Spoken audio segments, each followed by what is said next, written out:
Translation. अब हम समझेंगे ट्रांसलेशन के बारे में, ट्रांसलेशन क्या होता है। तो आप लोग को पता है आरएनए से प्रोटीन का फॉर्मेशन होना ट्रांसलेशन कहलाता है। मान लीजिए हमारे पास ये एमआरएनए है, मान लीजिए हमारे पास ये एमआरएनए है, तो एमआरएनए के ऊपर पाए जाएंगे कोडान, तीन तीन का जोड़ा, तीन तीन न्यूक्लियोटाइड का जोड़ा पाया जाता है, जिसको हम लोग क्या बोलते हैं, कोडान बोलते हैं। तो ये मान लीजिए यहाँ पे कोडान है 1 2 3 4 5 6 7, तो ये यहाँ पे 7 कोडान है आरएनए के ऊपर। तो क्या होगा, जितने कोडान होते हैं उसमें से एक स्टार्टिंग का तो स्टार्ट कोडान हो जाएगा हमारा, और लास्ट का जो होता है ये स्टॉप कोडान होता है। ठीक है, तो वो क्या होगा कि स्टार्ट कोडान तो एमाइनो एसिड कोड करता है, लेकिन स्टॉप कोडान किसी प्रकार का कोई एमाइनो एसिड कोड नहीं करता है। तो इसकी वजह से start codon amino acid code करेगा, तो जितने कोडान होंगे उतने ही एमाइनो एसिड की एक चैन बन जाएगी। तो देखिए ये एमाइनो एसिड एक बन गया, ये एमाइनो एसिड एक बन गया, ठीक है, ये एक एमाइनो एसिड बन गया आपका, ये एक एमाइनो एसिड बन गया, ठीक है, ये एक एमाइनो एसिड बन गया, ये एक एमाइनो एसिड बन गया, और ये एक एमाइनो एसिड बन गया। ठीक है, 1 2 3 4 5 6 7, 1 2 3 4 5 6 एंड 7। ठीक है, तो ये देखिए ये लास्ट वाला तो स्टॉप कोडान हो गया, तो इसका मतलब 6 का ही बनेगा। तो ये हमारी क्या बन गई, पॉलीपेप्टाइड चैन, ये पॉलीपेप्टाइड चैन बन गई, या पॉलीपेप्टाइड चैन को हम लोग क्या बोलते हैं, प्रोटीन बोलते हैं। तो एमआरएनए से प्रोटीन की सिंथेसिस होना क्या कहलाता है, ट्रांसलेशन। जितने एमआरएनए के ऊपर कोडान होंगे उतना ही क्या होगा, कोडान का एमाइनो एसिड की चेन का क्या होगा, पॉलीमराइजेशन हो जाएगा, और उसकी वजह से हमारा प्रोटीन सिंथेसिस हो जाता है। ठीक है, तो एमआरएनए से प्रोटीन का फॉर्मेशन होना ट्रांसलेशन कहलाता है। ये आप लोग को सीधी सी बात याद रखिएगा। ठीक है, और एक जो कोडान होता है लास्ट में स्टॉप कोडान होता है, इसलिए जितने कोडान होंगे उतने एमाइनो एसिड की जो है प्रोटीन नहीं बनेगी, एक कम होती है। ठीक है, जितने कोडान होंगे एमआरएनए पे उससे एक कम का प्रोटीन बनता है। ठीक है, ये याद रखिएगा। तो प्रोटीन सिंथेसिस में आप लोगों को पता चल गया कि आरएनए टू प्रोटीन बनता है, उसको हम लोग क्या बोलते हैं, ट्रांसलेशन बोलते हैं। तो ट्रांसलेशन के लिए रिक्वायरमेंट क्या होनी चाहिए, क्या क्या होना चाहिए, तो ट्रांसलेशन आसानी से हो जाएगा। ट्रांसलेशन के लिए हमारे पास क्या क्या जरूरी है, तो सबसे पहली बात जरूरी है कि प्रोटीन हम बना रहे हैं। ट्रांसलेशन का मतलब होता है सिंथेसिस ऑफ प्रोटीन या प्रोटीन सिंथेसिस। ट्रांसलेशन का क्या मतलब है, प्रोटीन सिंथेसिस। तो प्रोटीन सिंथेसिस को हम लोग कहते हैं ट्रांसलेशन। इसका मतलब प्रोटीन क्या है, प्रोटीन एमाइनो एसिड की एक लंबी चैन है। ठीक है, पॉलीपेप्टाइड चेन को ही हम प्रोटीन कहते हैं। तो इसका मतलब सबसे पहली बात, अगर प्रोटीन बनाना है तो एमाइनो एसिड हमारे को चाहिए। ठीक है, तो यहाँ पे रिक्वायरमेंट के लिए हमारे सबसे पहली रिक्वायरमेंट जो होगी वो क्या होगी, एमाइनो एसिड। ठीक है, पहली रिक्वायरमेंट तो एमाइनो एसिड। दूसरी रिक्वायरमेंट जो होगी टीआरएनए। ठीक है, टीआरएनए क्या करता है, यहाँ पे वेक्टर का काम करता है। टीआरएनए एक प्रकार का वेक्टर का काम करेगा। वेक्टर का मतलब क्या होता है, मान लीजिए एमाइनो एसिड साइटोप्लाज्म में है, कहीं दूर पड़ी हुई है, तो उन एमाइनो एसिड को चुन चुन के पकड़ पकड़ के राइबोसोम के पास कौन उठा उठा के लाएगा, वो लेकर आएगा आपका टीआरएनए। और टीआरएनए वहां से उठा के लाएगा और राइबोसोम यहाँ पे एक एमाइनो एसिड को दूसरे एमाइनो के साथ जोड़ता चला जाएगा और एक प्रोटीन की चेन बन जाएगी। तो ये होता है। तो टीआरएनए एक प्रकार का वेक्टर का काम करेगा। दूसरी बात, तो जब एमाइनो एसिड आ जाएगा तो उसको जोड़ेगा कौन, आरआरएनए जोड़ेगा। ठीक है, उसको जोड़ेगा कौन, आरआरएनए। आरआरएनए के पास क्या होता है, राइबोसोम पाया जाता है। तो ये राइबोसोम क्या करेगा, पेप्टाइड बॉन्ड बनाने का काम करेगा। पेप्टाइड बॉन्ड, ये पेप्टाइड बॉन्ड बना देगा। तो दो एमाइनो एसिड के बीच में पेप्टाइड बॉन्ड बनाता चला जाएगा और ये एक प्रोटीन की चेन हमारी बनके तैयार हो जाएगी। आप लोग याद रखिएगा, बार बार क्वेश्चन पूछा जाता है कि प्रोटीन में कौन सा बॉन्ड पाया जाता है, पेप्टाइड बॉन्ड। दो एमाइनो एसिड आपस में जुड़ेंगे with the help of peptide bond. ठीक है, तो तीसरी रिक्वायरमेंट तो आप लोग समझ गए कि आरएनए चाहिए, आरआरएनए मींस राइबोसोम चाहिए, ठीक है। एमआरएनए के ऊपर राइबोसोम जुड़ेगा तो आरआरएनए हो जाएगा, ठीक है। अब उसके बाद हमारी क्या चौथी रिक्वायरमेंट चाहिए, क्या, एमआरएनए, ठीक है। एमआरएनए चाहिए, तो एमआरएनए क्या करता है, तो एमआरएनए के ऊपर पाए जाते हैं कोडान। तो एमआरएनए डिसाइड करता है sequence of amino acid, amino acid का सीक्वेंस क्या होगा प्रोटीन के अंदर, ठीक है। तो ये एमआरएनए क्या करेगा, ये मैसेज देता है, मैसेज देता है किसका, sequence of amino acid in protein, ठीक है। प्रोटीन के अंदर एमाइनो एसिड का सीक्वेंस डिसाइड करेगा एमआरएनए, ठीक है। इसीलिए इसको मैसेंजर आरएनए बोलते हैं, ठीक है। MRNA is also known as messenger RNA. ये बताएगा कि किस सीक्वेंस में एमाइनो एसिड को जोड़ना है, ठीक है। किस सीक्वेंस में एमाइनो एसिड को जोड़ना है कौन डिसाइड करता है, हमारा एमआरएनए, ठीक है। अगली बात, अब भाई ये तो हो गया, अब एमाइनो एसिड को टीआरएनए के साथ जोड़ने के लिए भी कोई एंजाइम चाहिए, तो वो एंजाइम जो होती है उसको हम लोग बोलते हैं एमाइनो एसाइल ट्रांसफरेज एंजाइम, ठीक है। तो एमाइनो एसाइल ट्रांसफरेज एंजाइम चाहिए, एमाइनो एसाइल ट्रांसफरेज एंजाइम। तो एमाइनो एसाइल ट्रांसफरेज एंजाइम क्या करता है, ये टीआरएनए के साथ एमाइनो एसिड को जोड़ने का काम करेगा, ठीक है। Help in loading of amino acid with tRNA, ठीक है, ऑन टीआरएनए, ठीक है, टीआरएनए के ऊपर। अगली बात,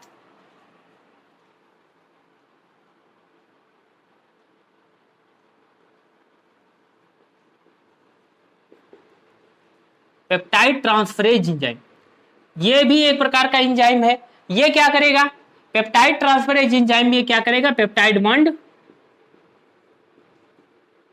बनाएगा। तो पेप्टाइड ट्रांसफरेज एंजाइम किसके पास पाया जाता है, वो राइबोसोम के पास पाया जाता है।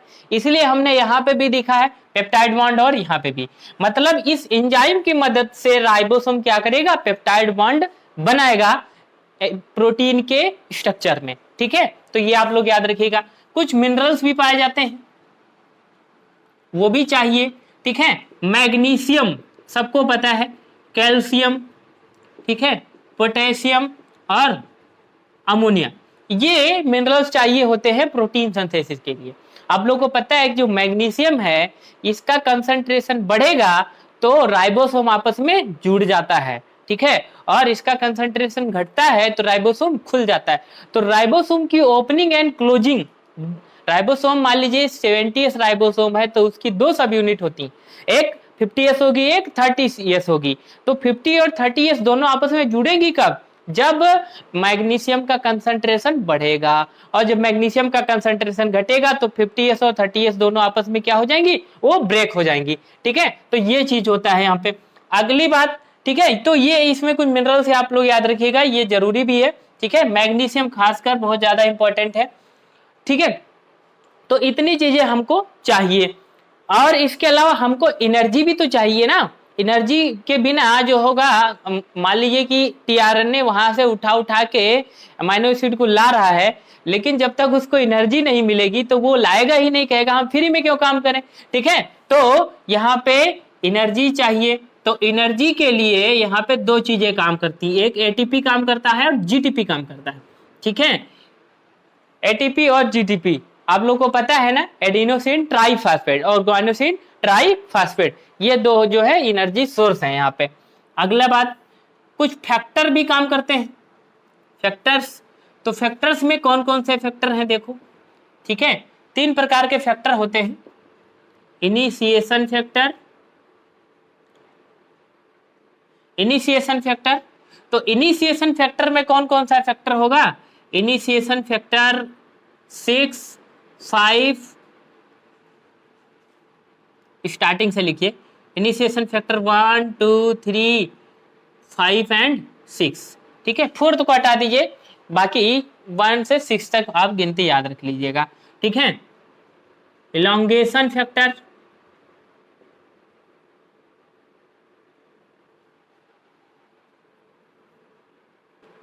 T4 and EFG, elongation factor G and elongation factor T4। ठीक है, और क्या होता है, टर्मिनेशन के लिए भी तो कोई चाहिए, प्रोटीन सिंथेसिस को बंद कराने के लिए।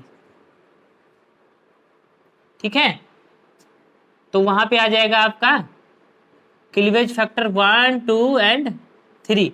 ये क्लीवेज फैक्टर होते हैं जो प्रोटीन सिंथेसिस को रोकते हैं लास्ट में। और यहाँ पे टर्मिनेशन के लिए आपका स्टॉप कोडॉन भी काम करता है। ठीक है, तो ये रिक्वायरमेंट है हमारी प्रोटीन सिंथेसिस के लिए, आप लोग को पता होना चाहिए। ठीक है,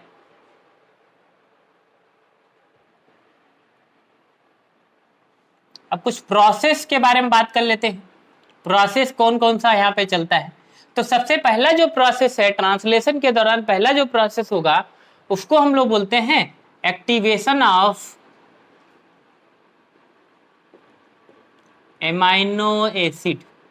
एमाइनो एसिड की चेन बनानी है हमको, तो एमाइनो एसिड को एक्टिव करो तभी ना एमाइनो एसिड की चेन बनेगी। ठीक है, तो देखिए ये एमाइनो एसिड है, एमाइनो एसिड की को एक्टिव करना है तो एमाइनो एसिड को दो ATP। ठीक है, और एमाइनो एसिड को दो यहाँ पे एंजाइम। एंजाइम कौन सा, एमाइनो एसाइल सिंथेसेज। ठीक है, तो एमाइनो एसाइल सिंथेसेज एंजाइम यहाँ पे आएगा, और ये हमारा हो गया एमाइनो एसिड और ये हो गया ATP। तो क्या होगा, ये एक कॉम्प्लेक्स बना लेंगे, एमाइनो एसिड और एंजाइम का एक कॉम्प्लेक्स बनेगा। तो ये हमारा हो गया एमाइनो एसिड, और इसके साथ क्या हो गया AMP जुड़ जाएगा। ठीक है, और इसके साथ क्या जुड़ जाएगा, एमाइनो एसाइल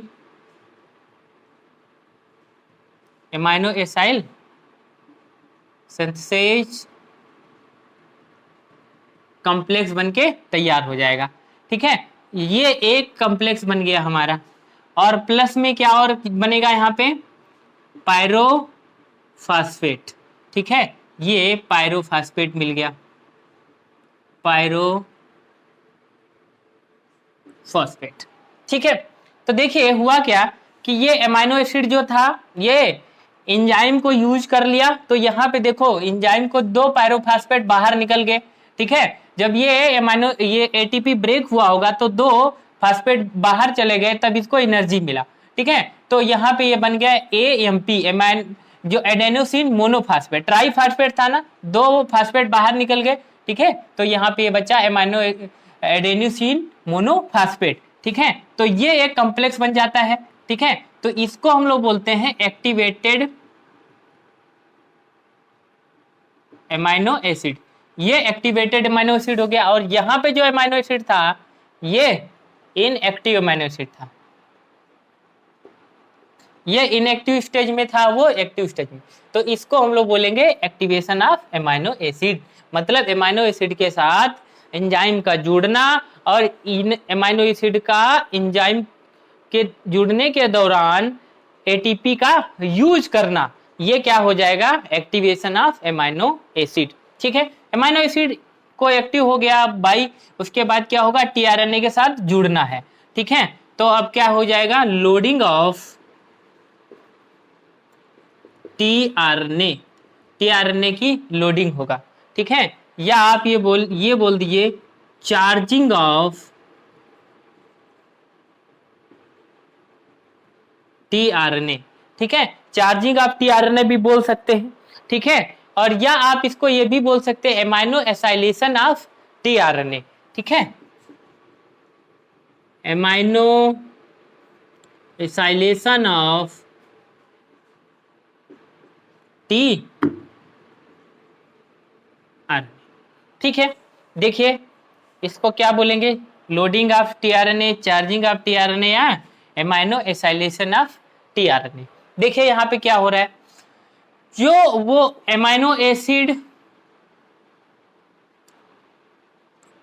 एमाइनो एसिड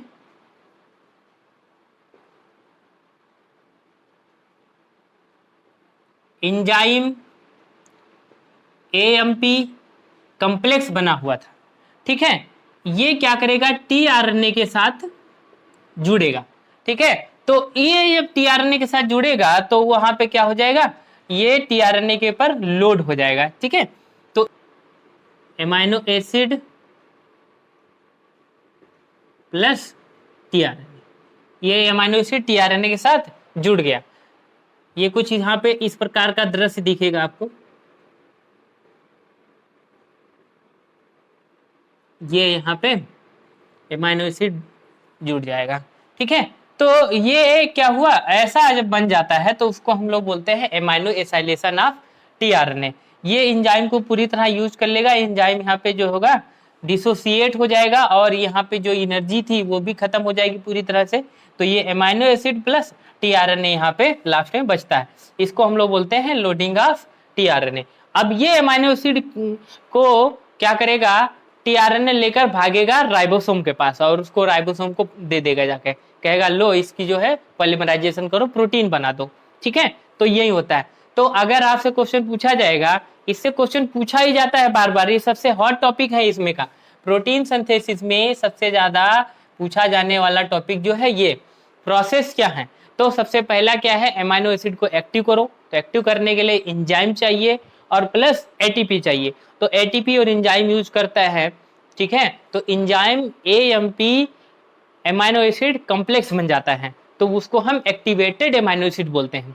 फिर उसके बाद क्या होगा, चार्जिंग ऑफ टीआरएनए या लोडिंग ऑफ टीआरएनए या एमाइनो एसाइलेशन ऑफ टीआरएनए, ठीक है। तो क्या होगा कि जो एक्टिवेटेड एमाइनो एसिड था वो क्या होगा, टीआरएनए के ऊपर लोड हो जाएगा, टीआरएनए की जो फर्स्ट आर्म थी उसके साथ एमाइनो एसिड जुड़ जाएगा, उस प्रोसेस को कहेंगे एमाइनो एसाइलेशन ऑफ टीआरएनए या चार्जिंग ऑफ टीआरएनए, ठीक है। देन वो टीआरएनए उसको ले जाके क्या करेगा, राइबोसोम के पास पहुंचा देगा, मतलब आरएनए के पास पहुंचा देगा और वहां पे प्रोटीन सिंथेसिस हो जाएगी, ठीक है। तो ये पूरा प्रोसेस है, ये प्रोटीन सिंथेसिस के दौरान होता है, प्रोटीन सिंथेसिस होने से पहले का प्रोसेस है, ठीक है।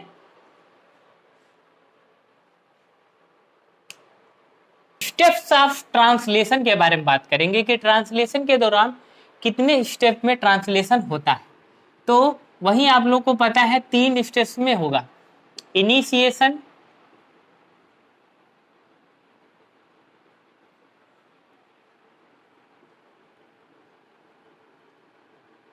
एलोंगेशन,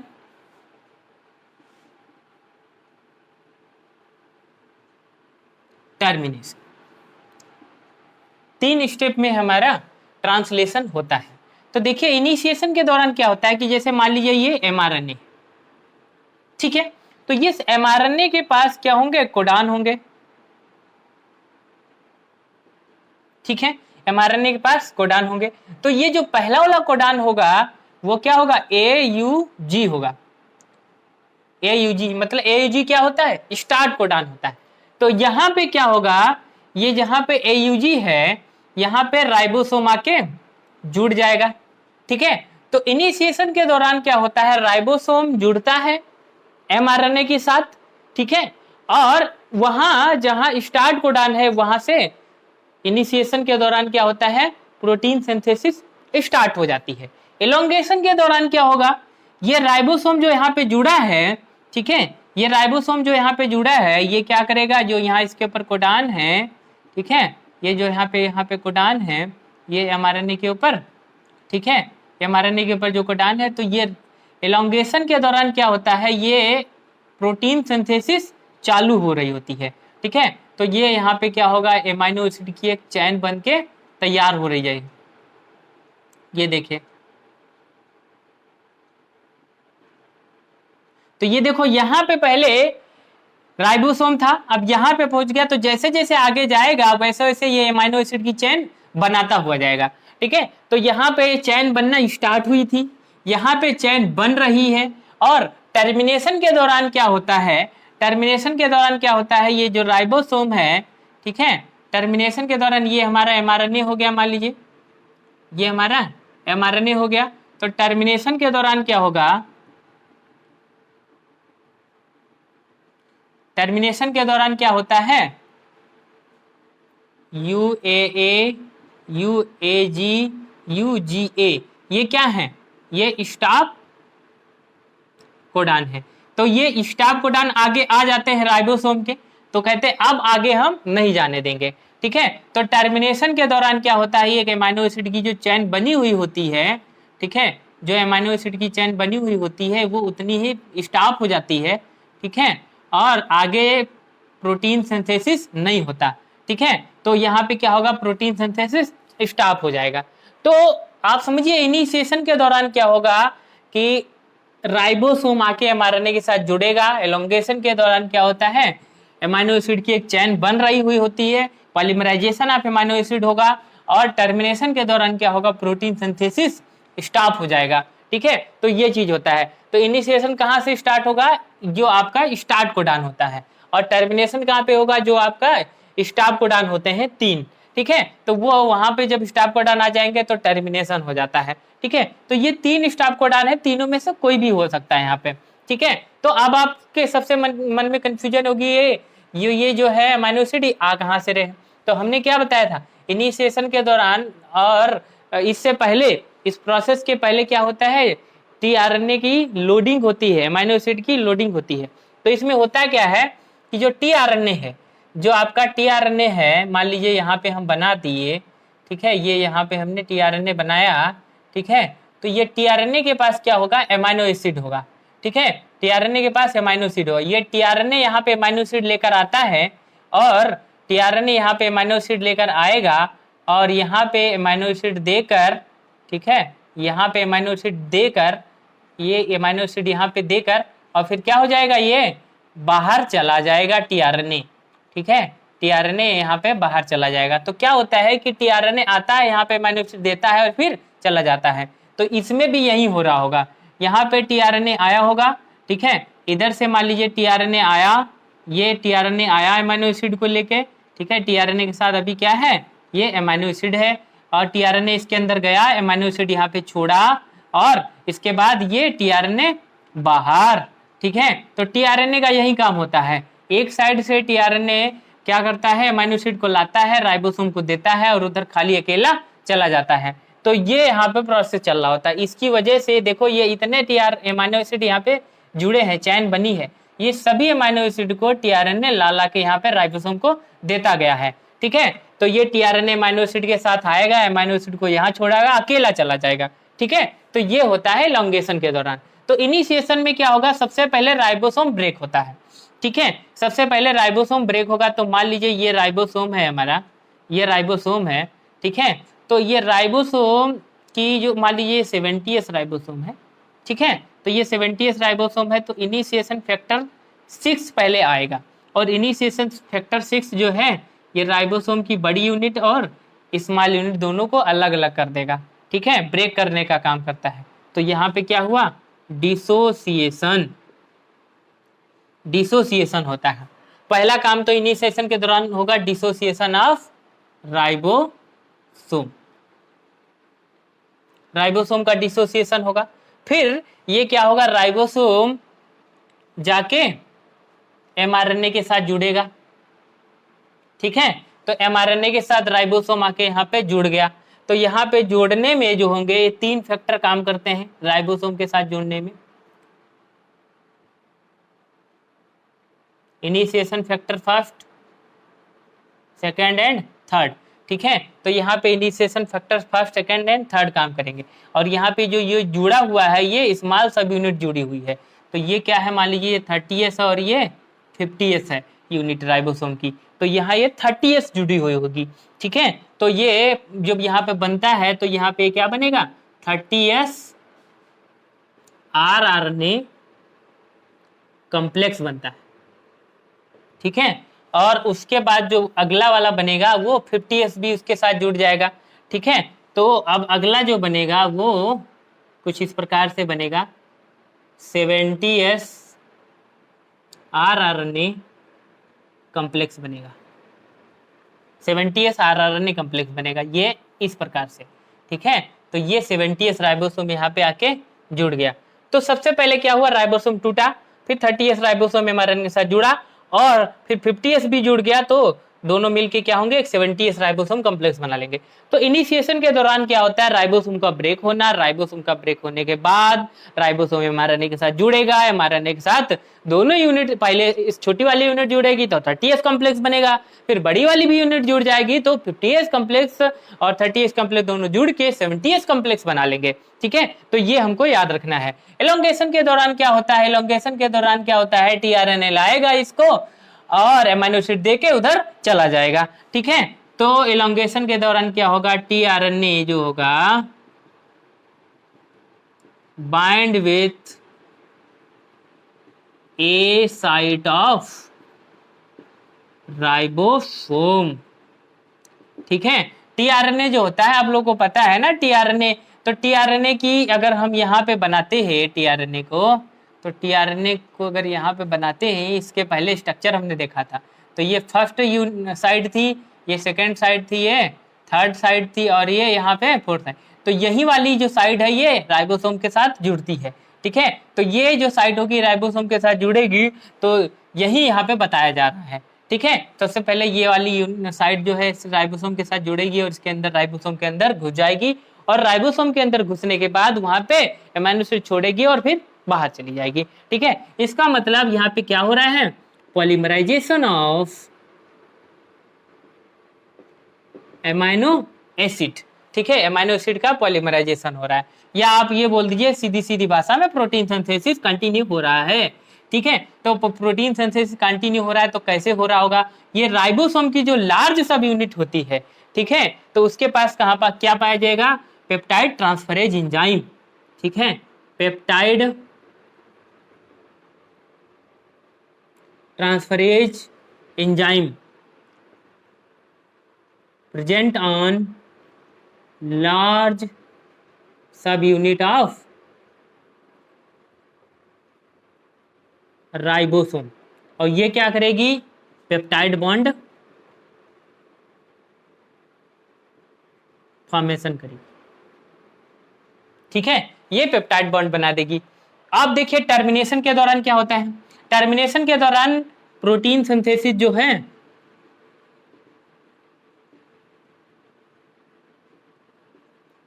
स्टॉप हो जाएगी, प्रोटीन सिंथेसिस स्टॉप हो जाएगी। क्यों स्टॉप हो जाएगी, क्योंकि यहाँ पे आ जाता है स्टॉप कोडान, और क्या हो जाता है यहाँ पे आ जाएगा क्लीवेज फैक्टर 1, 2 एंड 3। तो ये दो लोगों की वजह से प्रोटीन सिंथेसिस बंद हो जाती है। तो ये आप लोग को याद रखना है, मोस्ट इंपोर्टेंट। छोटा सा टॉपिक देख लेते हैं, UTR, untranslated region. Untranslated region क्या होता है, तो आप लोग को पता है, मान लीजिए हमारा एमआरएनए, एमआरएनए, तो एमआरएनए में लास्ट में क्या होते हैं, स्टॉप कोडान पाए जाते हैं, स्टॉप कोडान पाए जाएंगे। उसमें कौन सा होगा, यूए भी हो सकता है, यू एजी भी हो सकता है, यू जे भी हो सकता है, तीनों में से कोई भी हो सकता है। और स्टार्टिंग में कौन सा होगा, ये यू जी होगा। ठीक है, जो मेथियोनिन को कोड करेगा। तो ये स्टॉप कोडान, ये हमारा हो गया स्टार्ट कोडान, ये प्रोटीन सिंथेसिस को स्टार्ट करवाता है, और ये हो गया हमारा स्टॉप कोडान। तो जहां स्टार्ट कोडान होगा वहां से प्रोटीन सिंथेसिस स्टार्ट होगी, जहां पे स्टॉप कोडान होगा वहां प्रोटीन सिंथेसिस बंद हो जाएगी। ठीक है, और ये है हमारा पूरा एमआरएनए। ठीक है, ये हो गया हमारा एमआरएनए। तो देखिए ये 5 प्राइम टू 3 प्राइम होगा, तो इसका मतलब स्टार्ट कोडान जहां है और स्टॉप कोडान जहां है, इतने रीजन में ही क्या होगा, प्रोटीन सिंथेसिस होगा। तो इसको हम लोग क्या कहेंगे,